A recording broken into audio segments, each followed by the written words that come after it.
Telangana governor Radhakrishnan కీలక బిల్లులకు ఆమోదముద్ర వేశారు. మొత్తం 7 కీలక బిల్లులకు ఆయన ఆమోదముద్ర వేసినట్లు రాజ్భవన్ వర్గాలు ప్రకటించాయి. కొద్ది రోజుల క్రితం సీఎం రేవంత్ రెడ్డి రాజ్భవన్ కు వెళ్లారు. గవర్నర్ రాధాకృష్ణన్తో భేటీ అయ్యారు.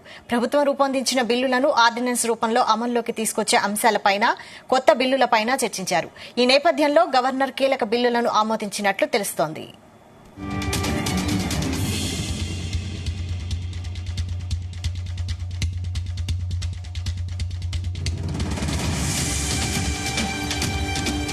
తెలంగాణ గవర్నర్ రాధాకృష్ణన్ కీలక బిల్లులకు ఆమోదముద్ర వేశారు. మొత్తం 7 కీలక బిల్లులకు ఆయన ఆమోదముద్ర వేసినట్లు రాజ్భవన్ వర్గాలు ప్రకటించాయి. కొద్ది రోజుల క్రితం సీఎం రేవంత్ రెడ్డి రాజ్భవన్ కు వెళ్లారు.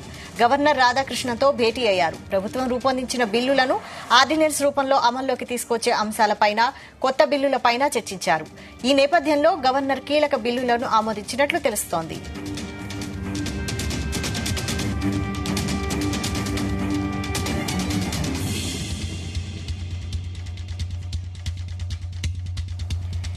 దీనిపై మరిన్ని అప్డేట్స్ మా ప్రతినిధి శ్రీచరణ్ అందిస్తారు. శ్రీచరణ్. వైశాలి, ఈ రోజు గవర్నర్ 7 బిల్లులకు కూడా ఆమోదం తెలిపారు.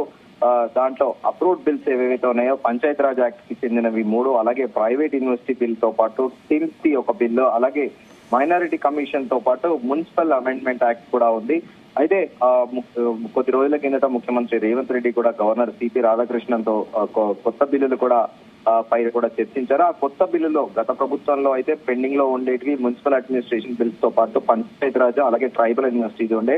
కాకపోతే కొత్త ప్రభుత్వము కొత్తగా మరికొన్ని బిల్స్ తో కూడా వెళ్ళింది. మున్సిపాలిటీస్, మెడికల్ సైన్స్ అనే కొత్త కాన్సెప్ట్ అని కూడా ఈ ప్రభుత్వం వెళ్ళింది. గూడ్స్ అండ్ సర్వీసెస్ యథావిధంగా కూడా ఎప్పటి నుంచో కూడా ఉంటుంది. అది ప్రతి ఇయర్ కూడా గవర్నర్ బిల్లుకి ఆమోదం చెప్పాల్సి ఉంటుంది. అయితే మైనారిటీ కమిషన్ ఒకటి మాత్రము ఈసారి కాంగ్రెస్ ప్రభుత్వం కొత్తగా తీసుకుంది.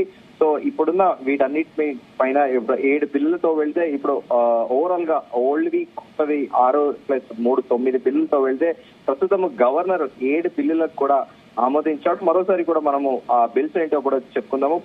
పంచాయతీరాజ్ కి చెందినవి 3 బిల్లులు, అలాగే ప్రైవేట్ యూనివర్సిటీకి చెందింది ఒకటి, అలాగే TIMS Telangana institute of medical sciences ఒకటి, అలాగే దాంతో పాటు మైనారిటీ కమిషన్, అలాగే తో పాటు మున్సిపల్ అమెండ్మెంట్, ఇలా ఈ వీటికి ప్రస్తుతం గవర్నర్ ఆమోద ముద్ర వేశారు. సో గవర్నమెంట్ పెట్టిన ప్రపోజల్స్ కి గవర్నర్ ఆమోదం తెలిపారు. ఇంకా వీటిపైన మెడికల్ సైన్సెస్ అనే బిల్లు మాత్రము ఇంకా ఇంతవరకు కూడా దానిపైన గవర్నర్ మరోసారి కూడా దాన్ని ఎక్స్ప్లెనేషన్ కోరినట్లు కూడా తెలుస్తోంది. ఇంకా గూడ్స్ అండ్ సర్వీసెస్ కి కూడా ఇప్పటికీ గవర్నర్ ఆమోదించలేదు. దానికి మరికొంత క్లారిఫికేషన్ కూడా ప్రభుత్వం నుంచి అడిగినట్టు కూడా తెలుస్తోంది. దానికి మరికొంత కాలం పట్టే అవకాశం ఉందని కూడా చెప్పారు. మిగతా పెండింగ్ బిల్స్ కూడా క్యాబినెట్ ఎక్స్పాన్షన్ కు ముందా, క్యాబినెట్ ఎక్స్పాన్షన్ తర్వాత అనేది కూడా చర్చనీయాంశంగా మారింది. మరోవైపు ప్రొఫెసర్ కోదండరాం పైన కూడా ప్రస్తుతం బీఆర్ఎస్ కి చెందిన నేత దాసోజు శ్రావణ్ ఎమ్మెల్సీ ఎన్నిక పైన కూడా హైకోర్టులో కేసు వేసిన విషయం తెలిసిందే. అయితే హైకోర్టు కూడా దీనిపై రాజ్యాంగబద్ధ పదవిలలో ఉన్న వాళ్ళ నిర్ణయాలలో తాము కోర్టులు జోక్యం చేసుకోబోవని కూడా హైకోర్టు న్యాయమూర్తి చెప్పిన నేపథ్యంలో ఇప్పుడు గవర్నర్ గా పాతగా కేబినెట్ ఏదైతే ప్రపోజల్ పెట్టిందో ఎమ్మెల్సీ 2 పదవులు, అవి మళ్ళీ దానిపైన కూడా గవర్నర్ మరోసారి పునరాలోచనలో పడ్డారని కూడా ప్రస్తుతం తెలుస్తోంది. మొత్తానికి ఈ రోజు అయితే ఈ 7 బిల్లులకు మాత్రము గవర్నర్ అప్రూవ్ చేసినట్లు కూడా మనకు అందుతున్న తాజా సమాచారం. Vaishali. Right. Thank you Sricharan.